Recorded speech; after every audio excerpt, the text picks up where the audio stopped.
predvečerje 4. lipnja 2011. oko 30.000 mladih okupljenih na trgu Bana Jelačića i još oko 20.000 pred katedralom i u obližnjim ulicama čekalo je papu Benedikta XVI uz povike "Papa, mi te volimo".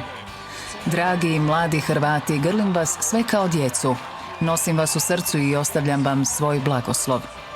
Tim je riječima papa završio svoj dirljivi govor o mladosti u kojoj treba otkriti značenje postojanja. Mladi koji su papu unatoč kiši satima čekali u dugom bdjenju, obratili su mu se i posvjedočili o svojim iskustvima u vjeri. Prvi pastoralni posjet Benedikta XVI Hrvatskoj pod geslom "Zajedno u Kristu" počeo u jutarnjim satima kada je papa sletio na hrvatsko tlo. Na tečnom hrvatskom jeziku prisjetio se triju pastoralnih posjeta svog prethodnika Ivana Pavla II Hrvatskoj i podsjetio na dugu povijest vjernosti koja povezuje Hrvatsku sa Svetom stolicom. Papa se toga dana susreo s hrvatskim predsjednikom Ivom Josipovićem i premijerkom Jadrankom Kosor.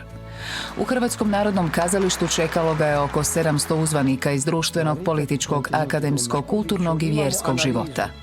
Drugog dana apostolskog posjeta papa je predvodio euharistijsko slavlje pred oko 400.000 vjernika u povodu prvoga nacionalnog susreta hrvatskih katoličkih obitelji na zagrebačkom hipodromu.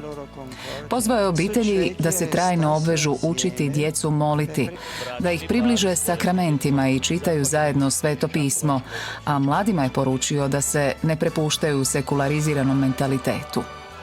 Papa se još susreo s predstavnicima duhovnih zvanja, a na molitvi večernje u Zagrebačkoj katedrali pohvalio je blaženog Alojzija Stepinca kao neustrašivoga pastira, primjer apostolskog žara i kršćanske čvrstoće. Nakon toga završio je svoj apostolski posjet Hrvatskoj odletjevši iz Zagrebačke zračne luke prema Rimu.